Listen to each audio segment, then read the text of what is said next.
All right, sports fans, how's everybody out there doing? William Martin coming at you one more time here on YouTube with another edition of the 300 Pounds of Sports Knowledge Podcast. Now, in a surprise move yesterday, Texas fired Tom Herman as their head football coach, and within 5 hours had hired Alabama assistant coach Steve Sarkisian to replace him. Now, in 4 seasons at Texas, Herman was 32-18, which included winning all 4 of his bowl games, but unfortunately for Herman, no Big 12 championships. And to me, I think that was the ultimate undoing of Herman.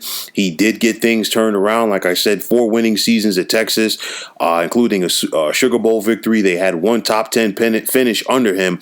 But subsequently, the fact that they could not win the Big 12, could not get back to being one of those elite teams in the nation, really, unfortunately for his sake, hurt him. Now, overall, you look at Texas since 2010, they've only finished ranked 3 times in the top 25. That's something that we had grown unaccustomed to seeing for Texas during the heyday tenure of Mac Brown, of course, when Texas was consistently finishing in the top 5 or the top 10.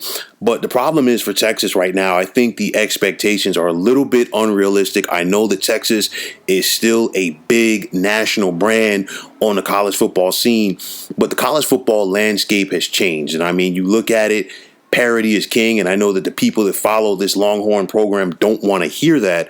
But, you know, right now, unless you're Alabama, Clemson, or Ohio State, you're not going to be up there consistently contending for a national championship. And, you know, you look at the way things are for Texas right now.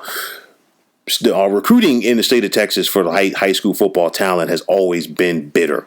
But I think it's even tougher right now because if you're Texas, you've got to contend with Oklahoma in your own conference. You have to contend with TCU in your own conference. You also have to contend with Texas A&M, who is now in the SEC. You also have Alabama and LSU coming over from the SEC, trying to get your top kids out of the state of Texas, and not to mention those other national brands, a la the Oregons, a la the Ohio States, the Michigans and Notre Dames that recruit all around the country. So the competition to, you know, keep your guys in state is tougher more than ever.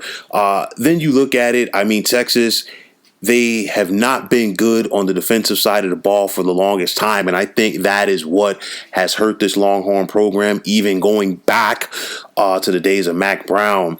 At one point, Texas could consistently get, you know, some of the top DBs in the country to come to Austin, some of the top linebackers in the country to come to Austin. And that is not the case right now. Texas, you look at the Longhorns over the last couple of years, whether it was Herman or Charlie Strong at the tenure of this program, at the head of this program, rather, Texas was typically near the bottom in recruiting. Stat-wise, as far as total defense on that side of the ball. And that's something that was unheard of maybe 10 or 15 years ago. And I think what's happening right now with Texas, they've got to go back to the drawing board. And I've said this before in regards to Texas. The expectations are very high. And once upon a time, there was a time when all Texas had to do was show up to the doorstep of a top high school prospect within the state of Texas, and they were going to get that kid. Those days are over. The Longhorns really, and I mean really, have to go out there and contend right now in order to get these guys, in order to keep them within the state of Texas. And they have to find a way, and it's not going to be easy as far as putting a blanket over the state of Texas to keep the top guys in that state, put them in the burnt orange uniform, and get back out there to what so many of their fan base was accustomed to seeing from the late 90s through basically all of the 2000s from this Longhorn program. Now, the big thing you have to ask yourself, is Sarkisian the answer for the Longhorns? We'll have to wait and see. He got things turned around during his tenure as the head coach at Washington.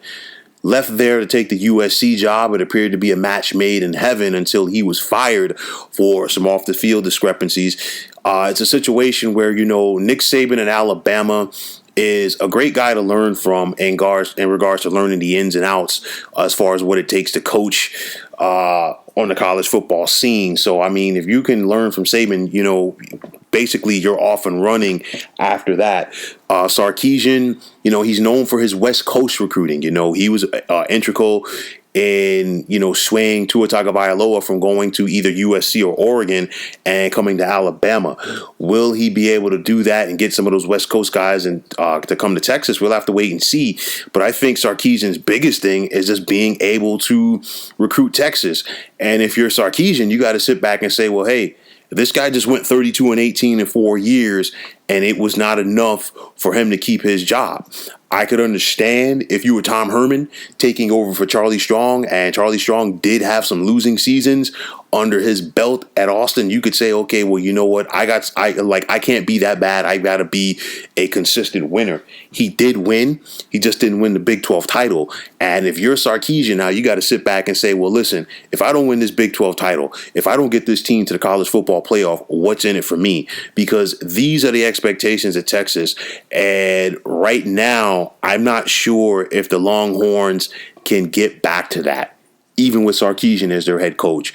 It's going to be interesting to see. I know that the success that Oklahoma has had in the Big 12 running roughshod over everybody has really, swayed probably a lot of people in Austin to follow this program, because they're sitting back and saying, well, wait a minute, if Oklahoma can do it, so can we. So this is what Texas has got to do. They've got to find their formula. Right now, their formula is flawed. We'll see what happens in the coming years, because this is not a quick fix for the Longhorns, and see if they could once again ascend to being one of the nation's elite on the gridiron. So, folks, that is going to wrap it up. And as always, I want to take this time out to thank you for tuning into the 300 Pounds of Sports Knowledge podcast here on YouTube. I want to thank all of the subscribers out there. And if you have not already, please feel free to subscribe to this channel. Now, if you're on Twitter, please feel free to follow me at 300 Pounds of Sports. And like I always say, if you follow me, it'll be my pleasure to follow you right back. There's also the sports discussion group on Facebook at the Sports Depot 365. You can check it out. Drop a line and be a part of one of the better sports debating sites going on social media. So once again, fine folks, my name is William Martin. Take care and have yourselves a wonderful day.